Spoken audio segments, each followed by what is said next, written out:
नमस्कार. मला एक सांगा, आपल्या जीवनाचा अंतिम ध्येय काय आहे?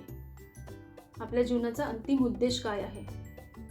आनंदी राहणे, खुश राहणे आणि असायलाच पाहिजे. प्रत्येक जण प्रत्येक कृती आनंदी असण्यासाठीच करत असतो. पण असे कित्येक लोक आहेत ज्यांच्याकडे सर्व काही आहे तरी पण ते आनंदी नसतात. पण आपण विचार करू की मला आता आनंदी राहायचं आहे आणि आपण आनंदी होऊन जाऊ का? असं होत नाही.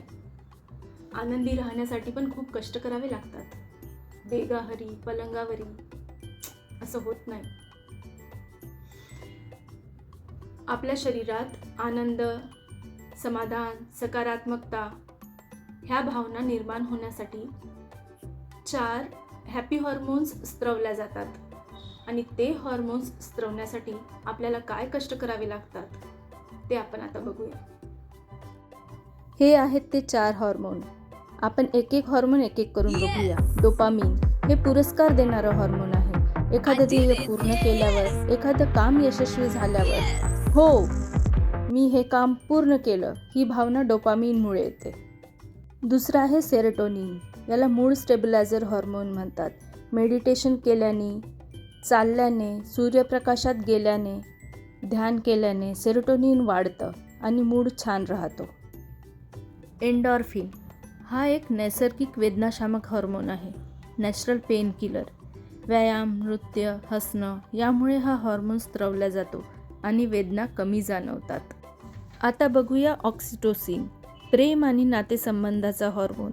लव हॉर्मोन. मिठी मारणं आणि गरजू व्यक्तींना मदत करणं यामुळे हा हॉर्मोन स्त्रवला जातो. मला असं वाटतं आता तुम्हाला पूर्ण पिक्चर क्लिअर झाला असेल की हॅपी हॉर्मोन्स आपल्या शरीरात सक्रिय करण्यासाठी आपल्याला काय कष्ट करावे लागतात, हो ना? म्हणून पुढच्या वेळेस जर मन उदास वाटलं तर नुसतं मोबाईल स्क्रोल नको करत बसा.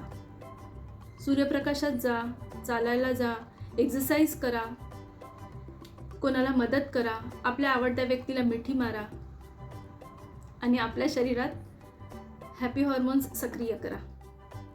हा व्हिडिओ आवडला असेल तर लाईक, शेअर, सबस्क्राईब करा आणि कमेंट करून मला नक्की सांगा व्हिडिओ कसा वाटला आणि पुढच्या वेळेस तुम्हाला कोणत्या विषयावर व्हिडिओ हवा आहे. तुमचं एक लाईक खूप गरजू व्यक्तींना मदत करतं आणि मला असे व्हिडिओ बनवायला प्रोत्साहन देतं. थँक्यू.